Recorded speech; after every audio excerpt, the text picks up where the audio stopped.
And moreover ఈ NMC rules ఉన్న perfect college, the best కాలేజ్ని మనం ఎలా చూస్ చేసుకోవాలంటారు? ఫస్ట్ థింగ్ అండి, ఇక్కడ ఎన్ఎంసీ రూల్స్ కాంప్లికేటెడ్గా ఏం లేవు.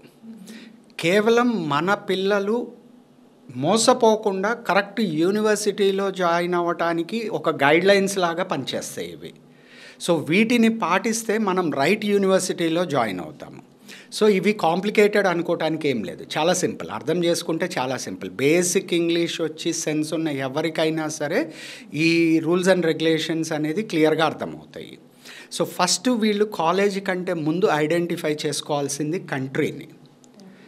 ఏ కంట్రీలో ఫారెన్ సిటిజన్స్కి లైసెన్స్ ఇస్తారు అండ్ ఆ లైసెన్స్ కూడా ప్రాక్టీస్ చేయటానికి ఎలిజిబిలిటీ ఉండే లైసెన్స్ ఇస్తారు.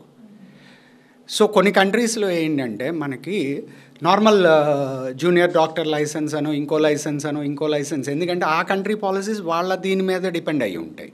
మనం డిఫైన్ చేయలేము. బీయింగ్ ఇండియన్స్ ఆర్ ఎన్ఎంసీ కూడా వేరే కంట్రీ మెడికల్ బోర్డ్ని డిఫైన్ చేయలేదు. బట్ మనం చూసుకోవాల్సింది ఆ కంట్రీలో లైసెన్సింగ్ పాలసీ ఏంటి. ఇంటర్నేషనల్ సిటిజన్స్ అంటే వాళ్ళ సిటిజన్స్ కాకుండా వేరే కంట్రీ వాళ్ళకి లైసెన్స్ ఇచ్చే ప్రొవిజను వాళ్ళ కాన్స్టిట్యూషనల్ యాక్టులో ఉందా లేదా, ఫస్ట్ థింగ్. సెకండ్ థింగ్, ఒకవేళ ఉంటే వాళ్ళ ప్రొసీజర్ ఏంటి, అంటే లైసెన్స్ ఇష్యూ చేయటానికి వాళ్ళు ఫాలో అవుతున్న ప్రొసీజర్ ఏంటి. అంటే లైసెన్సింగ్ ఎగ్జామ్ పెట్టకుండా లైసెన్స్ ఇస్తారా, లేకపోతే లైసెన్సింగ్ ఎగ్జామ్ పెట్టిన తర్వాత లైసెన్స్ ఇస్తారా, ఆ లైసెన్సింగ్ ఎగ్జామ్ అనేది లోకల్ లాంగ్వేజ్లో పెడుతున్నారా, ఇంగ్లీష్లో పెడుతున్నారా, కాన్స్టిట్యూషన్ లా ఏం చెప్తుందో చూడాలి ఇక్కడ. ఎందుకంటే మనము ఒక 5 lakhs పెట్టి ఒక చిన్న ల్యాండ్ కొంటేనే 100 డాక్యుమెంట్స్ అడుగుతాము.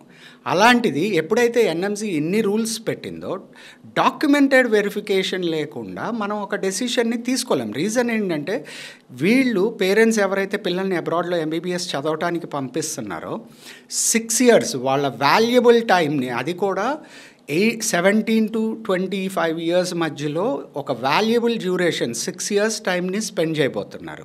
అంటే ఓవరాల్ తీసుకుంటే అమౌంట్ అండ్ వాళ్ళ పిల్లల భవిష్యత్తు మీద పెట్టుకున్న ఆశలు, పిల్లలు డాక్టర్ అవ్వాలని వాళ్ళ కెరియర్ మీద వాళ్ళు పెట్టుకున్న కలలు, ఇవన్నీ ముడిపడి ఉన్నప్పుడు జాగ్రత్తలు తీసుకోవాల్సిన అవసరం ఎంతైనా ఉంది కదా. సో ఏ కంట్రీలో ఎలా ఉంది పాలసీ అనేది మనకి తెలీదు అనుకున్నప్పుడు దేన్ని ఫాలో అవ్వాలి? ఒక కన్సల్టెంట్ చెప్పిందో, లేకపోతే ఒక ఏజెంట్ చెప్పిందో, లేకపోతే ఒక ఓరల్ స్టేట్మెంట్ని, అంటే ఇప్పుడు నేను ఇక్కడ కూర్చొని చార్మినార్ నాది అంటాను, అయిపోతుందా అండి? So it's an oral statement. So Charminar నాది ఎప్పుడు అవుతుంది? నా దగ్గర రిజిస్టర్డ్ డాక్యుమెంట్ ఉంటే అప్పుడు ఆ ప్రాపర్టీ నాది అవుతుంది. సిమిలర్లీ అబ్రాడ్ వెళ్ళాలి అనుకున్నప్పుడు ఎప్పుడైతే లీగాలిటీస్ అనేది మధ్యలో వచ్చినాయో, అంటే రూల్స్ అండ్ రెగ్యులేషన్స్ మధ్యలో వచ్చినాయో, మనం ఫాలో అవ్వాల్సింది కూడా డాక్యుమెంట్ని ఫాలో అవ్వాలి. ఆ డాక్యుమెంట్ ఏదయ్యి ఉండాలి?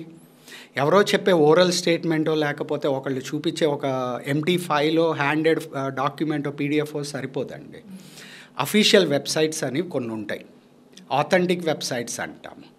సో ఆ ఆథెంటిక్ వెబ్సైట్స్లో ఏముంది కంటెంట్, రూల్స్ అండ్ రెగ్యులేషన్స్, వాళ్ళ కంట్రీలో ఫాలో అవుతున్న పాలసీస్ ఏంటనేది ఆథెంటిక్ వెబ్సైట్స్లో ఉంటుంది.